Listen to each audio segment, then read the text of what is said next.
주에 이어서 방언 기도에 대하여 오늘도 좀 말씀을 나누고자 합니다. 오늘 말씀의 제목을 방언 기도의 축복이라고 정해 보았는데요. 하나님께서 이 세상을 살아가는 우리에게 세상을 이길 힘, 능력을 우리에게 주셨습니다. 그것이 바로 우리 가운데 임하신 성령 하나님이십니다. 그리고 그 성령의 역사하심을 우리가 놀랍게 누리고 체험하는 것 중에 하나가 바로 방언인 것이죠. 그렇습니다. 방언은 우리가 성령의 능력을 공급받을 수 있는 정말 중요한 통로가 되어집니다. 이 시간 제가 간절히 바라고 또 여러분을 축복하는 것은 이 자리에 계신 우리 모두가 방언으로 기도하기를 축복합니다. 저는 그것이 주님의 뜻이라고 확신합니다. 누구나 신앙생활을 하면서 한계에 부딪히게 됩니다. 하나님의 뜻대로 살고는 싶지만 그게 마음처럼 잘 되지 않는 거예요. 성경을 보면 죄에서 승리하는 삶, 사랑하고 용서하는 삶, 전도하는 삶, 항상 기뻐하고 쉬지 말고 기도하고 범사에 감사하는 삶, 이 모든 것을 우리를 향한 하나님의 뜻이라고 성경은 말하고 있습니다. 그런데 그렇게 사라지지가 않는 거죠. 우리도 그것을 압니다. 그렇게 살기도 소망해요. 근데 그게 잘 안 되는 겁니다. 문제가 무엇입니까? 아무리 노력해도 애써도 안 되는 거예요. 결심하고 또 결단해도 또 마찬가지입니다. 내 인격을 바꾸려고 애를 써도 고치려고 해도 어떻게 해도 안 되는 겁니다. 누군가를 용서하고 싶은데 용서가 잘 되지가 않고 아무리 해도 그것이 안 되는 겁니다. 사실 이렇게 노력하는 신앙생활 그 자체가 어찌 보면 참으로 귀한 마음이고 태도이겠다도 싶습니다. 그런데 문제는요, 그게 마음처럼 안 된다라는 거예요. 그러나 성경은 말합니다. 우리의 힘으로는 할 수가 없다는 거예요. 하나님이 하셔야 한다는 겁니다. 말씀 한번 찾아보겠습니다. 요한복음 15장 5절입니다. 같이 읽겠습니다. 나는 포도나무요 너희는 가지라. 그가 내 안에 내가 그 안에 거하면 사람이 열매를 많이 맺나니 나를 떠나서는 너희가 아무것도 할 수 없음이라. 아멘. 우리 한 절 더 찾아보겠습니다. 스가랴 4장 6절입니다. 읽겠습니다. 그가 내게 대답하여 이르되 여호와께서 스룹바벨에게 하신 말씀이 이러하니라. 만군의 여호와께서 말씀하시되 이는 힘으로 되지 아니하며 능력으로 되지 아니하며 오직 나의 영으로 되느니라. 아멘. 그렇습니다. 우리가 인정해야 합니다. 우리가 할 수 없는 거예요. 우리의 힘으로, 우리의 능으로는 할 수가 없는 겁니다. 그럼 어떻게 합니까? 주님이 하셔야 하는 거예요. 하나님이 하셔야 하는 겁니다. 그래서 성령님이 우리 가운데 오신 겁니다. 성령님이 우리 가운데 오셔서 우리로 그렇게 살아갈 수 있도록 하신다라는 거죠. 여러분, 구원은 누가 이루십니까? 주님이 이루시는 거죠. 우리가 할 수 없기 때문에 예수님이 이 땅에 오신 것 아니겠습니까? 우리가 그 구원을 이룰 수 없기 때문에 하나님께서 성령님을 우리 가운데 보내신 것 아니겠습니까? 다른 예를 들어볼까요? 전도는 어떻습니까? 전도도 마찬가지입니다. 우리가 전도를 해보면 누군가에게 복음을 전하고 그 영혼이 예수님께로 돌아오기를 위하여 아무리 노력하고 애를 써도 그것이 잘 되어지지 않는 것들을 우리는 보게 됩니다. 전도도 우리가 할 수 있는 거 아무것도 없는 겁니다. 그럼 누가 이것을 하는 거죠? 성령님이 그 일을 하시는 거예요. 주님께서 그 일을 하시는 겁니다. 자, 그럼 여기서 중요한 것이 있습니다. 주님이 하신다면 그러면 우리는 무엇을 하는 겁니까? 그러면 우리는 무엇을 해야 하는 것입니까? 주님이 다 하신다는데 그러면 우리는 그냥 가만히 멀뚱멀뚱 있기만 하면 되는 겁니까? 여기서 우리에게 필요한 것이 믿음으로 순종하는 거죠. 믿음으로 주님과 함께 행하는 것입니다. 어떻게 해요? 우리 가운데 오신 성령님과 동행하는 거예요. 그분의 인도하심을 따르는 겁니다. 그분께 순복하는 거예요. 이것이 우리가 주님이 하시도록 우리를 내어드리는 것이죠. 주님과 동행하는 삶인 것이죠. 이처럼 하나님께서 하나님의 뜻을 우리 가운데 이루시기 위하여 우리 가운데 보내주신 것이 성령 하나님인 거죠. 왜 그렇습니까? 우리 스스로는 할 수 없기 때문에 그렇습니다. 예수님께서도 제자들에게 이렇게 말씀하셨습니다. 내게 들은 바 아버지의 약속하신 것을 받기 전까지 예루살렘을 떠나지 말라 하셨어요. 이게 무슨 말입니까? 너희 힘으로 하지 말라는 거예요. 성령을 기다리라는 겁니다. 성령으로 해야 된다는 거예요. 정말로 이 예수님이 하신 약속의 말씀을 붙들고 그들이 예루살렘을 떠나지 않고 마가의 다락방에서 뜨겁게 기도합니다. 그리고 하늘의 문이 열리고 그들에게 성령이 임하는 것이죠. 이것이 우리가 잘 알고 있는 오순절 마가 다락방의 성령 강림 사건입니다. 그리고 그렇게 성령이 임할 때 나타난 현상 중에 하나가 방언인 것이죠. 자, 오늘도 지난주에 이어서 방언에 대하여 말씀을 나누는데요. 먼저 우리가 방언으로 기도하는 것을 사모해야 하고 또 방언 기도를 계속하여 해야 하는 이유에 대하여 먼저 말씀을 드리겠습니다. 오늘의 결론과도 같아요. 우리에게 방언을 주신 축복이 무엇인가? 하나님은요, 방언을 통해 우리에게 기도할 힘을 주십니다. 기도의 힘을 주세요. 그리고 하나님은 방언을 통해 우리로 사명을 감당하게 하십니다. 무엇을 감당한다고요? 사명을 감당하세요. 제가 두 가지 말씀드렸습니다. 하나님께서는 우리에게 방언을 통하여 기도의 힘을 주시고요, 사명을 감당하게 하신다는 거예요. 그러니 방언으로 기도하는 것은 우리 신앙생활에 매우 중요합니다. 성령의 능력을 받는 이 중요한 방언의 축복을 실제로 누리지 못하고서 어떻게 그리스도인으로서 이 세상에 살아갈 수 있겠습니까? 방언하게 되시기를 축복합니다. 성령의 능력으로 이 세상을 승리하시기를 축복합니다. 그러기 위하여 하나님께서 우리에게 성령을 주셨고 그 증거 중에 하나가 방언인 것이죠. 한국 교회에는 방언에 대하여 부정적인 생각을 가지신 분들이 있습니다. 지금도 있습니다. 거기에는 까닭이 있어요. 방언이 교회 역사 가운데 한동안 나타나지 않았던 때가 있었습니다. 물론 곳곳에서 깊이 기도하는 사람들을 통해 하나님의 방언의 은혜를 계속 유지하셨지만요, 일반적인 교회에서 방언하는 사람들의 모습이 잘 보이지 않던 때가 있었어요. 중세 시대가 그러했고요. 그리고 또 초창기 종교개혁 시대 때에도 대부분의 교회는 목사님들이나 교인들이나 방언하는 사람들을 보기가 어려웠습니다. 정말 그렇게 방언이 그친 것처럼 보였던 때가 있었다라는 겁니다. 실제로 성경의 표현 중에는요, 방언이 그친다라는 표현이 나옵니다. 고린도전서 13장 8절에서 10절을 보면 사랑은 언제까지나 떨어지지 아니하되 예언도 패하고 방언도 그치고 이런 표현이 나오는 것을 보게 돼요. 우리 한번 말씀 읽어보겠습니다. 8절부터 10절입니다. 사랑은 언제까지나 떨어지지 아니하되 예언도 패하고 방언도 그치고 지식도 패하리라. 우리는 부분적으로 알고 부분적으로 예언하니 온전한 것이 올 때에는 부분적으로 하던 것이 패하리라. 이 말씀이 근거가 된 겁니다. 지금 온전한 계시인 성경이 우리 가운데 있는데 이러한 은사들은 이제 없어졌다, 사라졌다, 이제 끝났다 라고 말하는 겁니다. 이렇게 주장하는 거예요.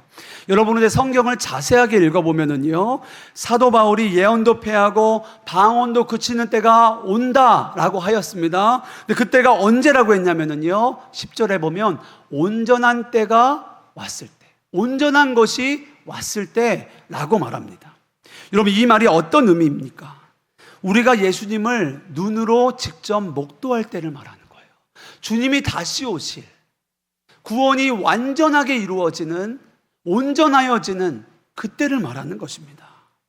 지금 우리는 예수님을 알고 믿지만 그분을 온전하게 보지는 못합니다. 믿음으로 보고 내 안에 계신 성령으로 우리가 알 뿐이죠.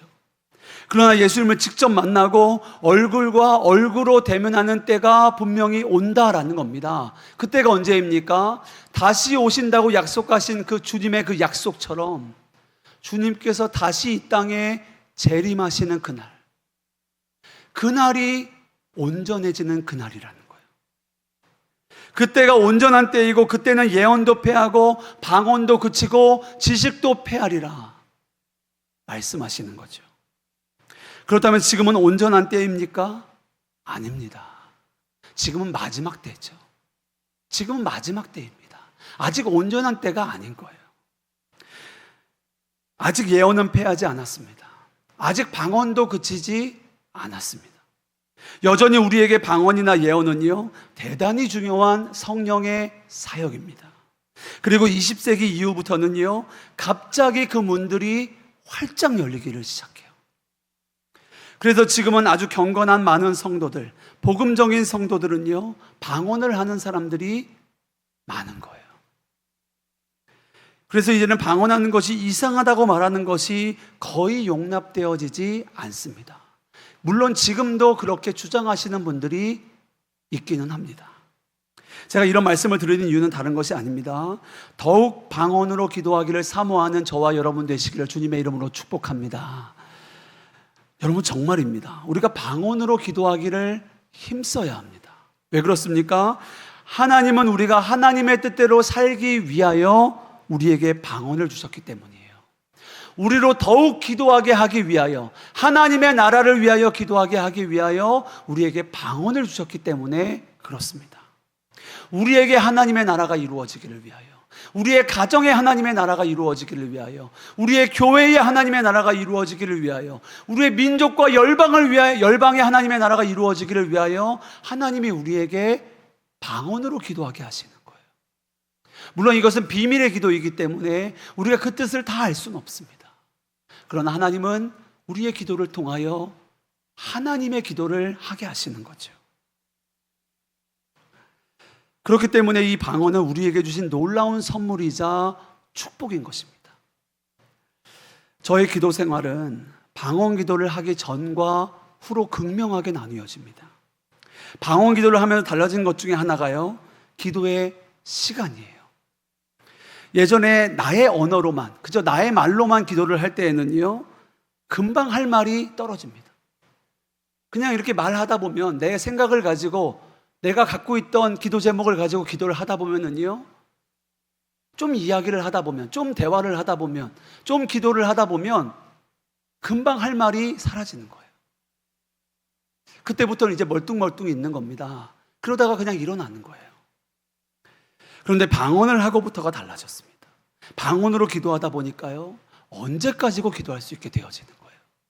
계속하여 방언을 하면서 기도할 힘이 부어지고 또 계속하여 기도하게 되어지는 겁니다. 우리가 기도할 수 있도록 하나님이 우리에게 방언의 은사를 주시는 거죠. 그리고 또 기도의 내용도 바뀌었습니다. 물론 제가 통변의 은사는 받지 않았기 때문에 어떤 기도를 하는지는 제가 모릅니다. 그러나 저의 기도의 내용은요, 저도 다 알지는 못하지만 하나님께서 저의 기도를 얼마나 풍성하게 하시는가는 영적으로 느껴지는 거예요. 하나님께서 나의 기도를 통하여 내가 다 알지 못하는, 내가 인식하지 못하는 그 차원의 기도를 하시는 겁니다. 나의 기도의 수준은 이만큼이에요. 내가 보는 대로, 내가 아는 대로, 내가 느끼는 대로만 기도할 수 있는 겁니다. 그리고 내가 필요한 대로밖에 기도할 수 없는 거예요. 기도할 수밖에 없는 겁니다.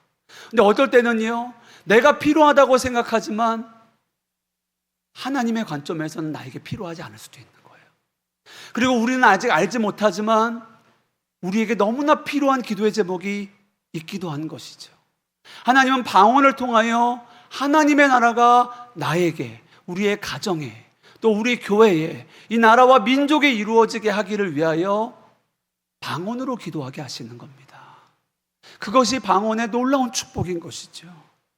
이것이 얼마나 놀라운 기도입니까? 가장 완전하고 선한 기도를 나의 입술을 통하여 하게 하시는 거예요. 나의 영을 통하여 하게 하시는 겁니다. 그리고 그 기도가 이 땅 가운데 이루어지게 하시는 거예요. 오늘 제가 여러분에게 방언으로 기도하기를 더욱 사모하고 계속하여 방언으로 기도하라 말씀을 드리고 있는데요, 여기서 우리가 또 조심할 것이 하나가 있습니다. 그것은요, 방언 자체의 어떤 영적인 의미를 깊이 두지 말아야 한다는 거예요. 이게 무슨 말이냐면요, 정말 중요한 것은 우리가 하나님의 뜻대로 살아가는 것이 중요한 것이지 방언할 줄 아는 것이 아니라는 거예요. 하나님이 방언 기도를 통하여 우리가 하나님의 뜻대로 살 수 있도록 방언 기도를 주셨습니다. 방언의 은사를 주셨어요. 그러니까 방언 그 자체에 우리가 너무 초점을 두지 말아야 한다는 겁니다. 하나님의 뜻대로 살게 하기 위하여 방언을 주신 것이 맞습니다. 우리로 더욱 기도하게 하기 위하여 방언을 주신 것도 맞아요. 정말 중요한 것은 우리가 하나님의 뜻대로 사는 것이지, 우리로 더욱 기도하게 하는 것이지, 방언 그 자체에 너무 초점을 맞춰서는 안 된다는 겁니다. 정말 중요한 것은 하나님의 뜻대로 사는 거예요. 정말 중요한 것은 하나님의 뜻대로 기도하는 것입니다. 방언 현상 자체에 너무 초점을 맞추면 위험하다는 거예요. 실제로 방언의 은사는요, 받아보면 아주 작은 은사입니다. 제가 왜 작은 은사라고 표현하냐면요, 누구나 받을 수 있는 은사이기 때문에 그래요. 방언한다고 자랑할 것 하나도 없습니다. 어떤 방언이 더 능력이 좋고 나쁘고도 없어요. 더 멋있고 이상한 것도 없습니다. 제가 지난주에도 이야기했나요? 예전에는 정말 너무 멋있게 방언하시는 분들의 기도가 정말로 멋있게 들렸습니다. 나도 저렇게 방언하고 싶다. 근데 아니더라고요. 하나님이 우리에게 주신 것은요, 선물입니다. 그것을 우리는 감사로 받으면 되는 거예요. 방언의 기도에 어떤 차이가 없는 것입니다. 하나님이 그 기도를 통하여 하나님이 우리를 통하여 기도하게 하신다는 것, 그 기도를 받으신다는 것, 그것이 중요한 것인 거죠. 그러나 작은 것이라고 무시하면 또 안 됩니다. 왜 그렇습니까? 작은 것부터 시작해야 큰 것도 받을 수 있는 거예요. 작은 은사이니까, 방언은 뭐 누구나 다 하는 거니까 안 할 이유 없는 거죠. 우리가 작은 것부터 순종해야 하나님이 더 큰 것도 우리에게 맡기지 않으시겠습니까? 하나님의 나라를 위하여, 우리가 더 기도하게 하기 위하여 우리에게 방언의 은사를 주셨다면 그 은사를 사용하셔야죠. 더 기도하셔야 하는 겁니다.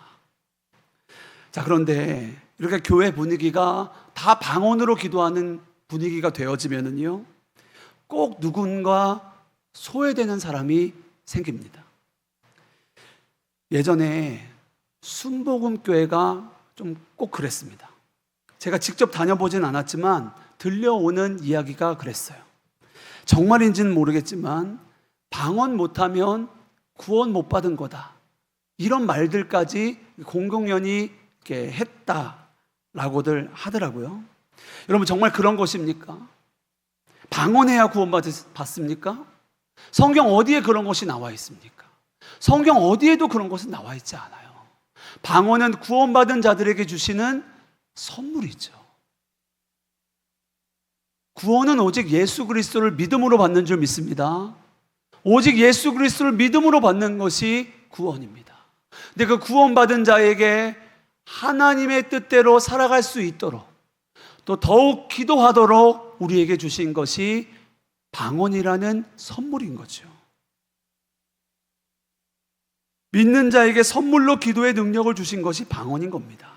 방언을 통하여 나와 함께 계신 하나님이 정말 믿어지고, 그것도 맞습니다. 그러나 방언해야만 구원받는다, 이건 아닌 거죠. 어떤 부흥사님이 이런 말씀을 하시는 것을 제가 직접 들은 적도 있습니다. 우리 교회는 개도 방언한다 라고 하시는 거예요. 누구나 방언 받을 수 있다는 걸 강조하시다가 이런 말씀을 할 수 있겠다도 싶습니다. 그런데요, 방언을 못 받았던, 방언하기 어려워했던 그 당시에 저에게는요, 이 말이 그렇게나 어렵고 듣기가 힘들었습니다.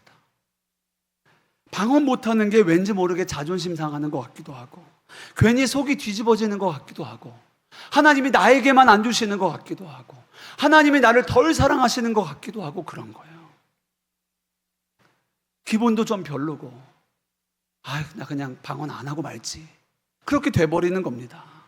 사랑하는 여러분, 오늘 여러분 안에 방언에 대한 마음이 활짝 열리게 되시기를 주님의 이름으로 축복합니다.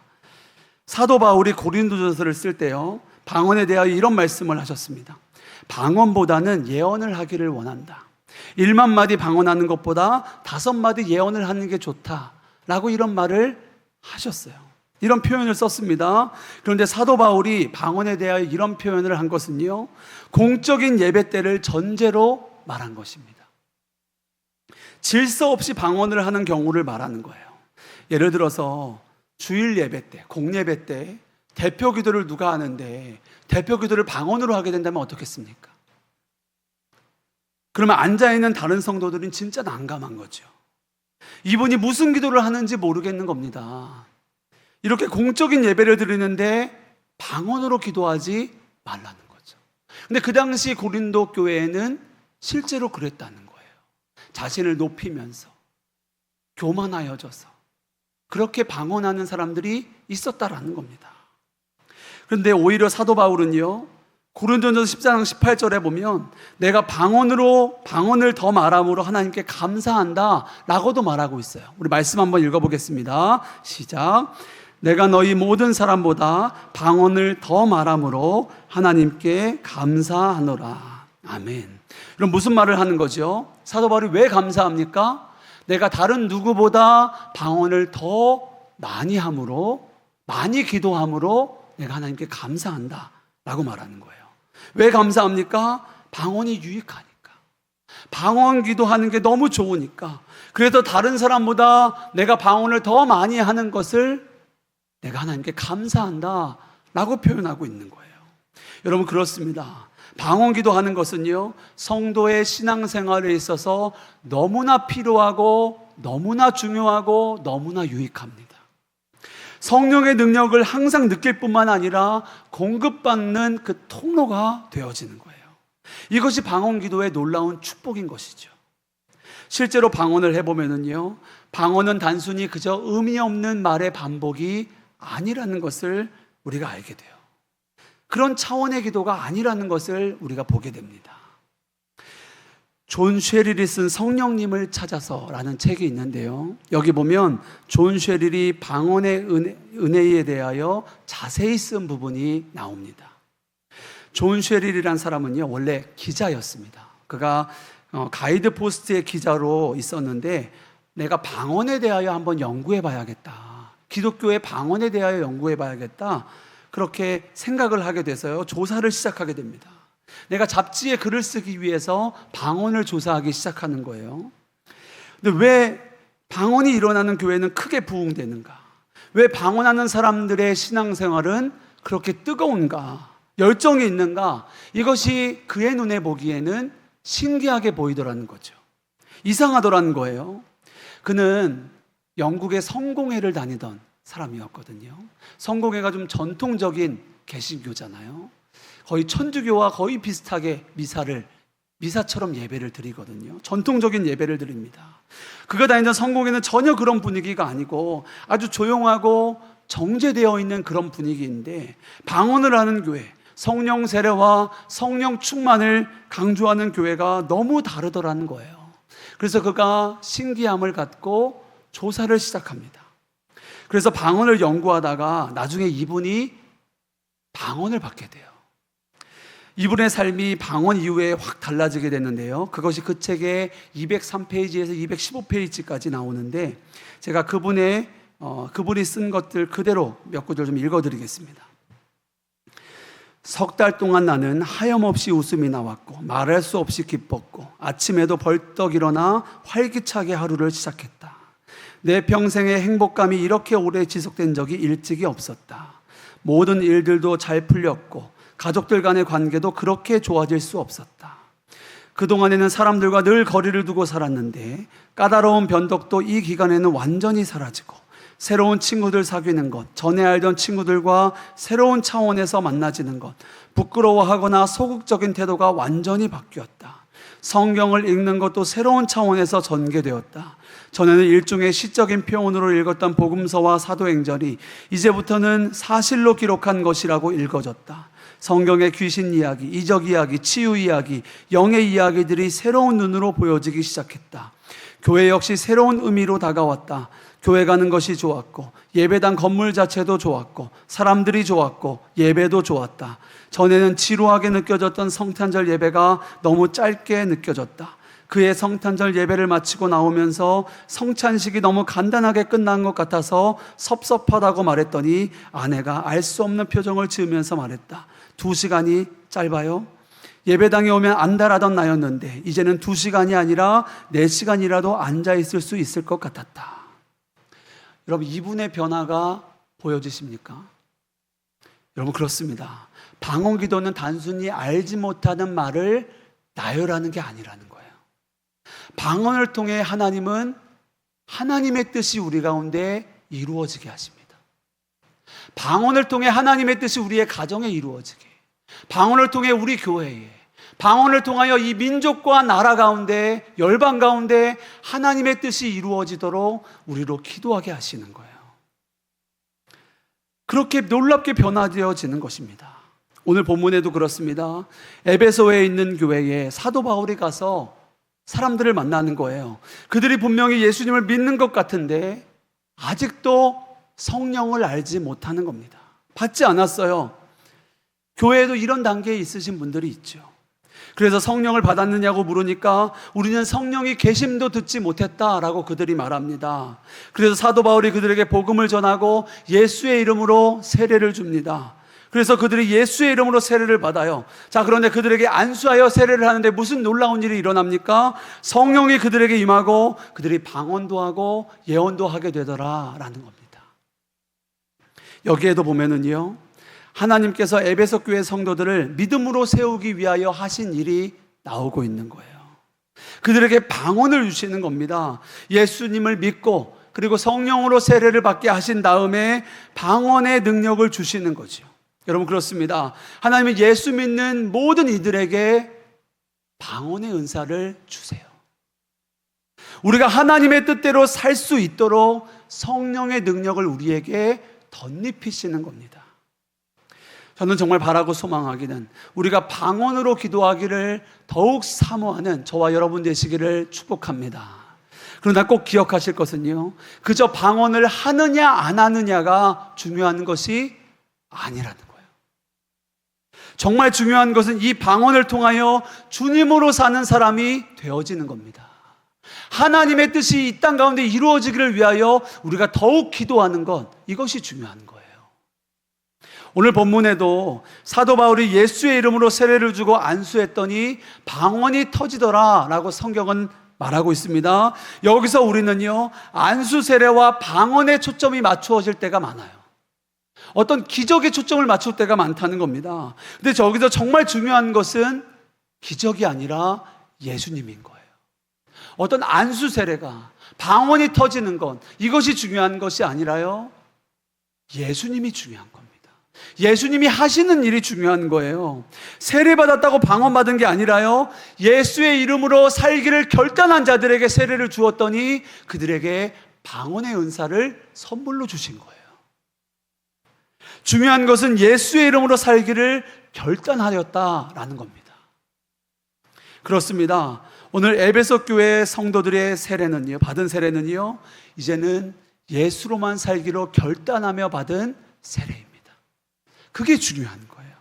이제는 내 자아로 살지 않고, 내 생각대로 살지 않고, 내 원대로 살지 않고, 이제는 내가 예수님만 원합니다. 내가 예수로 살기 원합니다. 그 간절한 마음을 가지고, 사모함을 가지고 예수로 세례를 받았더니 방언을 주신 거예요. 예수로 살 수 있도록 하나님이 방언을 주신 거죠. 동일합니다.